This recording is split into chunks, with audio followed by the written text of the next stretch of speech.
ताज्या घडामोडी पाहण्यासाठी C24 या यूट्यूब चॅनलला लाईक करा, शेअर करा, सबस्क्राईब करा आणि बेल आयकॉनवरती क्लिक करायला विसरू नका।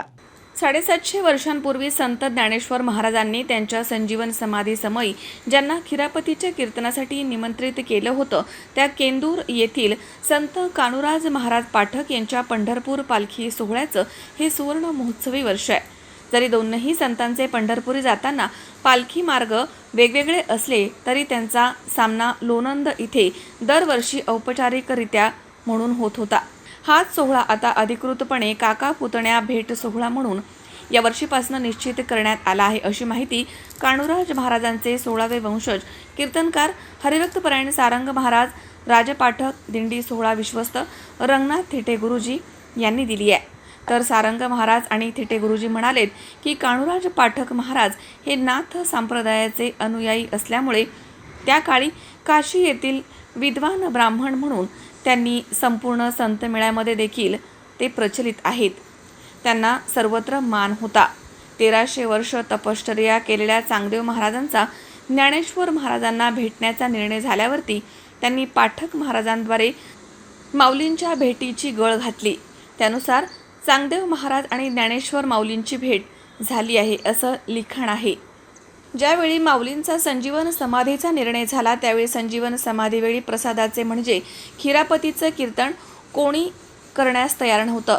तेव्हा माऊलींनी केंदूरच्या कान्होराज पाठक काकांना बोलवून घ्या, ते खिरापतीचं कीर्तन करतीलच असं म्हटलं। तेव्हापासनं प्रत्येक कार्तिक शुद्ध द्वादशीला कान्होराज पाठक महाराजांच्या वंशजांना कीर्तनाचा मान आजही अविरतपणे सुरू आहे।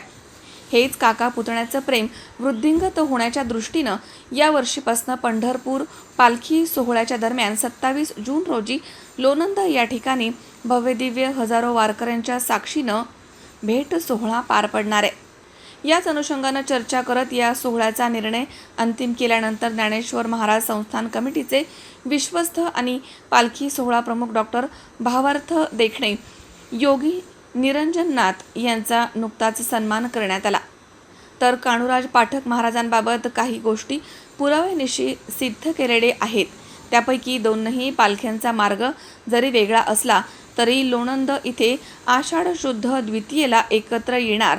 तर माऊली चांगदेव भेटीबाबतचा संत निळोबांचा एक अभंग प्रमाण आहे।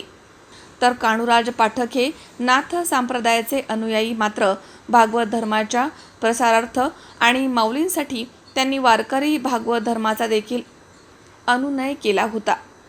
तर आळंदीमध्ये जेव्हा माऊलींना कर्मठांकडनं त्रास दिला जायचा तेव्हा देखील सर्व भावंड केंदूरला येऊन पाठक काकांकडे राहत होती। तसेच संजीवन समाधीचा अर्थ सर्वांना समजणाऱ्या भाषेमध्ये सांगण्याचं काम स्वतः माऊलींनी पाठक महाराजांना सांगितलं होतं।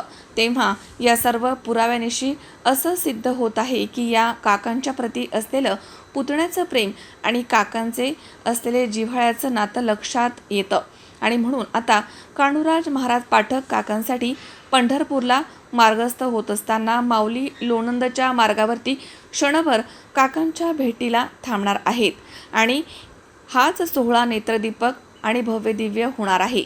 म्हणून हा सोहळा हाची देही हाची डोळा अनुभवण्यासाठी अवश्य या सोहळ्यासाठी या ठिकाणी उपस्थित राहावं अशी विनंती श्री कान्होराज महाराज पाठक दिंडी सोहळा पाबळ केंदूर कणेरसर येथील दिंडी सोहळा विश्वस्त यांच्याकडनं करण्यात आला आहे।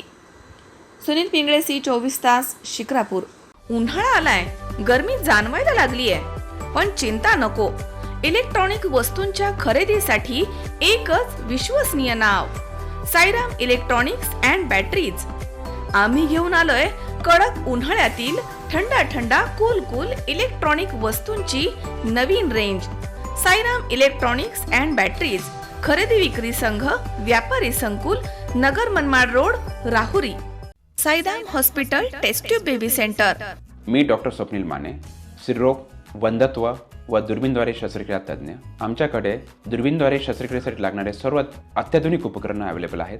त्यामध्ये 3D 4D कॅमेरा, तसेच रुग्णांना 10 ते 20 ml रक्तस्राव होतो। पेशंटला खूप आरामदायी ऑपरेशन होतं। सूक्ष्म आजार बाहेर काढले जातात। 10 पटीने पेशंटच्या अवयवांचं निराकरण करता येतं आणि आजाराचं उच्चाटन केलं जातं।